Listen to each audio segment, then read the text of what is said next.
Pete, what do we have?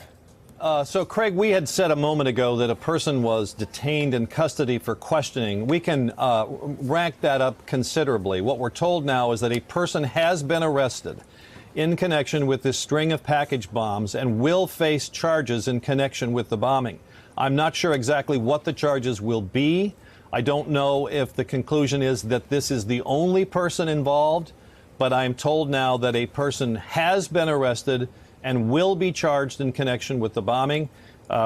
We know that there'll be an announcement at the Justice Department later this afternoon, and my expectation was if we got to that stage of making an announcement, it would be that they have arrested someone that they think is actively involved in these bombings. So I think we can conclude, based on what we've been told by several federal officials, that they have made an arrest in Florida of a man that they will charge in connection with these this string of package bombs, and that we'll hear more about it and details about it this afternoon at 2:30 from Attorney General Jeff Sessions and other authorities in New York who were involved so actively in this investigation. But this is the break they were hoping for, and they've been leading up to this.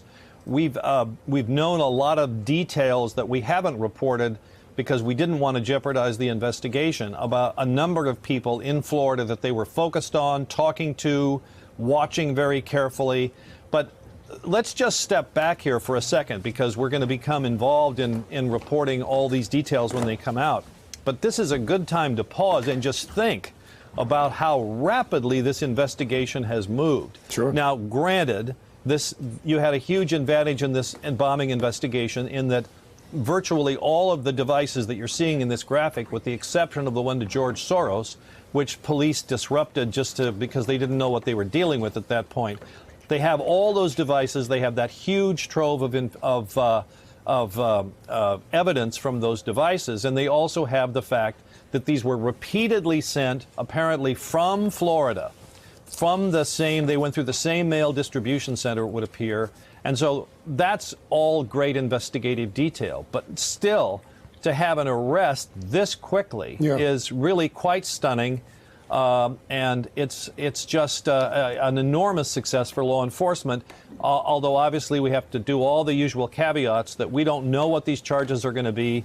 And of course, all they are is charges. It doesn't mean that they did it. It's just very important to note that it's merely the charging at this point, but it's an important turning point in this investigation. Pete, stand by for me if you can. I've got a few follow-ups, but Tom Winter is here with me as well. And Tom, I understand you have some new information too. Yeah, so Pete and I have been talking about this for the last half hour or so. Pete, I have confirmed multiple senior federal law enforcement officials to NBC News. It is a male in his 50s that has been taken into custody here in regards to this. So just a little bit of a clarification as far as, or not a clarification, but an update as far as who may be behind this. So a male in his 50s, and as Pete has so clearly said, taken into custody and is expected to be facing some federal charges that we'll hear about in a little bit. So that's something that's still to come, but just a little bit more detail on the suspect. We're awaiting a name on that suspect. We do not have it yet, but we'll hopefully get that for you here shortly. Do we know if this is someone who was known previously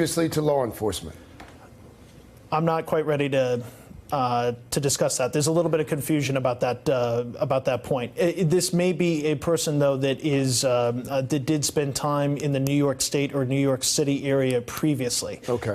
That is a little bit of additional information that I can provide. Is that my understanding as of an hour ago? This is a person who is originally from New York State or from New York City, but I'm waiting to get some more information. And obviously, this is fluid, and we don't have the person's name yet, so we need to kind of check out all this information. Pete, the scene here in Plantation, Florida, we continue to watch these federal officials, local police as well. We saw some members of the NYPD on the scene. It would appear as if, based on what we've been looking at, courtesy of this local news chopper, that this is a situation that is under control. This does not appear to be some sort of active situation. Pete, do we know if this man who's in his 50s was taken into custody without incident, or is that something that we don't know at this point? No, we don't know any of those details at this point. But this is someone that they focused on, I think, just this morning, because as of last night, it did not seem to many federal officials that we talked to that there'd be any significant break in the case for the next 24 hours. That's as of last night. And then, of course, two things happened today. One is the discovery of these two additional devices, one at the Opelika Sorting Center and the other in New York at a Midtown mail facility.